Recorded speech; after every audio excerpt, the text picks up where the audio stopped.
The neurobiology of impulsivity, the origins of loss of control. Have you ever spoken or reacted without thinking and ended up hurting someone?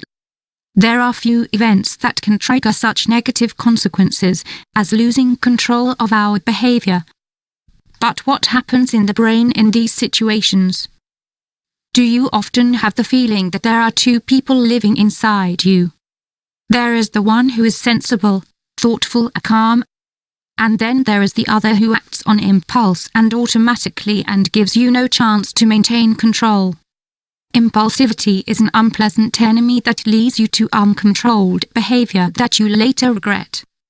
What is the neurobiology behind impulsivity? Sometimes, you may find yourself raiding the fridge at night driven by an unbridled form of anxiety that makes you eat anything and everything. Other times, your impulsive mind makes hasty decisions for you, causing you to make monumental mistakes. This means that you would like to be able to always take the calm and meditative approach of reflecting before you act. However, we are all at some point dominated by our other self who react spontaneously without considering the consequences of the actions. But why does this happen?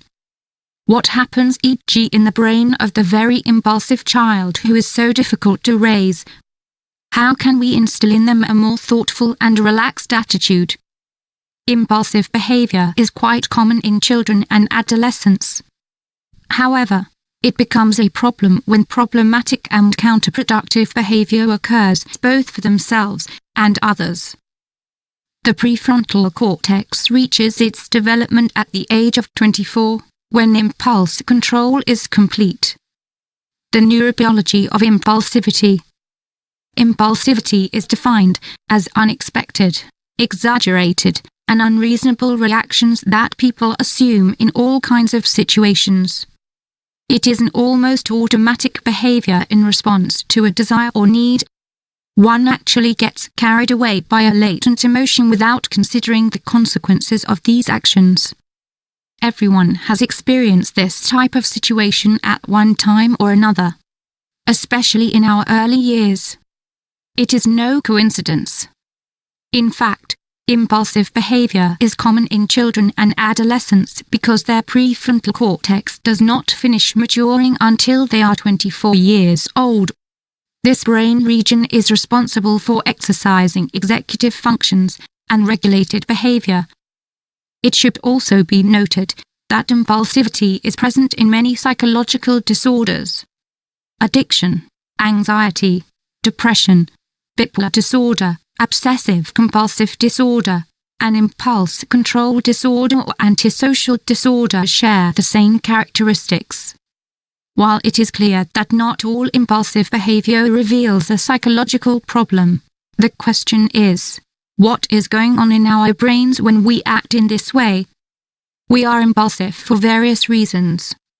Impulsivity occurs for various reasons. It is important to know these triggers in order to apply different intervention techniques. Let's take a look at them. The impulsive personality. The education that a person has received or the context in which he was raised favor an intolerant approach to frustrations. It is an approach that responds automatically. Reaction impulsivity is another typology with a biological origin. In these cases, people are unable to modulate their reactions, exercise self-control, or behave rationally. Choice impulsivity. They are unable to delay reinforcements and gratifications. Furthermore, they seek immediate gratification and may adapt addictive behaviors. Altered dopaminergic and serotonergic systems. The neurobiology of impulsivity. Research conducted by Yale University, USA, deepened the neurobiology behind impulsivity. The study claimed that one of the triggering factors lies in a deregulation of the dopaminergic, DIA, and serotonergic, 5-HT, systems. This change in the release of dopamine and serotonin causes people to have trouble regulating and controlling their behavior. the cerebral cortex loses its functionality and is subject to impulsive mechanisms. The peptide of impulsivity. A peptide is a type of molecule formed by the fusion of several amino acids. It has been discovered that the peptide MCH, which also functions as a hormone concentrating melatonin, in turn mediates impulsivity. Indeed, a study published in the journal Nature Communications has shown that MCH activates or regulates impulsivity through lateral hypothalamic neurons. Understanding these neural substrates of the neurobiology of impulsivity facilitates the development of new treatments to treat dysregulated or problematic behavior. People with problems controlling food intake show a change in the production of the MCH peptide, which has 19 amino acids and is located in the lateral hypothalamic area. Teaching impulse control early would prevent children from developing many behavior problems in the future. The genetic origins and why some children are more impulsive. It would be really useful to be able to detect children with a greater tendency towards impulsive behavior early. It would allow us to provide educational guidelines from childhood with the aim of preventing various problems related to mental health. Although it may seem surprising now, in a few years we will be able to implement this. McGill University has developed a technique to diagnose young children who are most prone to impulsive behavior. The research is currently in the experimental phase, but it has been possible to demonstrate the presence of several genes in the prefrontal cortex and striatum that mediate this type of pattern. Identification of this neurobiological sign will facilitate the development of specific programs for teaching impulse control, resistance to frustration, proper emotional management. This would undoubtedly be important for all of us to learn. It would be especially beneficial those people who are at risk of having future problems in this regard. In conclusion, it should be noted that we now have a much better understanding of the mechanisms in the neurobiology of impulsivity. In fact, we can all work on it and improve this trait that leads to so much discomfort and regret. It causes us to live with versions of ourselves that we simply don't like, something that should be avoided at all costs. The genetic origins and why some children are more impulsive. It would be really useful to be able to detect children with a greater tendency towards impulsive behavior early. It would allow us to provide educational guidelines from childhood with the aim of preventing various problems related to mental health. Although it may seem surprising now, in a few years we will be able to implement this. McGill University has developed a technique to diagnose young children who are most prone to impulsive behavior.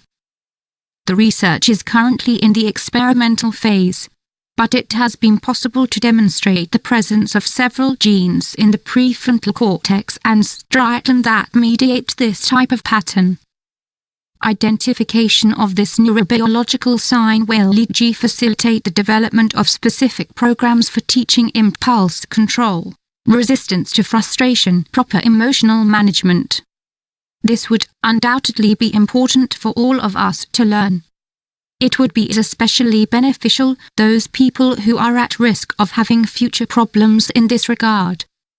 In conclusion, it should be noted that we now have a much better understanding of the mechanisms in the neurobiology of impulsivity. In fact, we can all work on it and improve this trait that leads to so much discomfort and regret. It causes us to live with versions of ourselves that we simply don't like, something that should be avoided at all costs. Some interesting facts about loneliness. Being alone can be a double-edged sword. Sometimes you enjoy it, and other times you avoid it. Loneliness and being alone can have different meanings for us. Some love it and others hate it. In the middle are those who believe that sometimes it is good to be alone, other times, to enjoy company. But being alone is one thing and feeling lonely is another. Indeed, One of the strange facts about loneliness is that it does not depend on the number of friends, but on the quality of the ties. This is a fact well known by famous or powerful people who are always surrounded by people with whom they maintain superficial relationships. As humans, we are social by nature, but the degree of sociability varies greatly depending on the individual and their circumstances. Some people even live alone, but that does not mean that they have lost the essence of being human. Let's look at some interesting facts about loneliness. He who delights in solitude is either a wild animal or a god. Aristotle. Loneliness that is self-chosen and enjoyed is a sign of emotional maturity. Who feels most alone?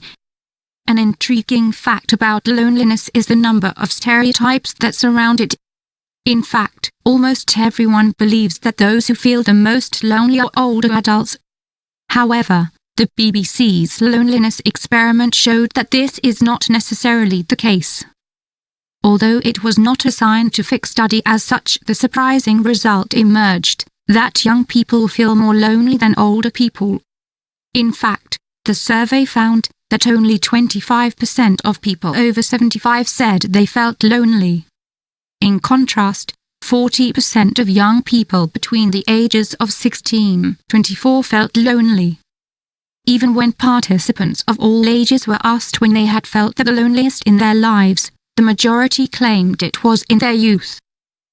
Perhaps this is because the transition from adolescence to young adulthood coincides with a process of individualization, where family ties are generally renounced. It can be experienced as a feeling of great loneliness. The negative side of social isolation. Social isolation damages and creates suffering when it is not self-chosen. A 2011 study found that involuntary social isolation causes the body to behave as if it is threatened. It increases blood pressure, triggers reactions to physical and psychological stress. The same study showed that social isolation increases the risk of cardiovascular problems. It also reduces the effectiveness of the immune system, which increases the risk of infections. In fact, vaccines have shown less effectiveness against influenza in people who experience unwanted loneliness. Other studies show that chronic loneliness increases the risk of early death by up to 14%. The impact of this situation has even been compared to the impact of long-term tobacco use. Another interesting fact is that people who feel lonely perceive cold more intensely. Unwanted loneliness has both physical and psychological effects. Other interesting facts about loneliness. One positive aspect of loneliness is that people in this state have been shown to be more empathetic than others. They have a great ability to understand other people's pain and experience a natural solidarity with those who suffer. Therefore, they tend to make better friends than those who are more social. Although loneliness is generally perceived negatively, the truth is that 41% of the population believe that the condition has several positive aspects, as shown by the BBC survey mentioned above. One of these positive elements is that it facilitates introspection and allows for a greater connection with ourselves. Similarly, lonely people are more likely to form meaningful bonds with others, if given the opportunity. The available data show that people who choose to be alone are more coherent in their decision-making, calmer, better at setting boundaries with others. Furthermore, they judge others less and are more loyal. In fact, for many, voluntary solitude is a synonym for both freedom and autonomy.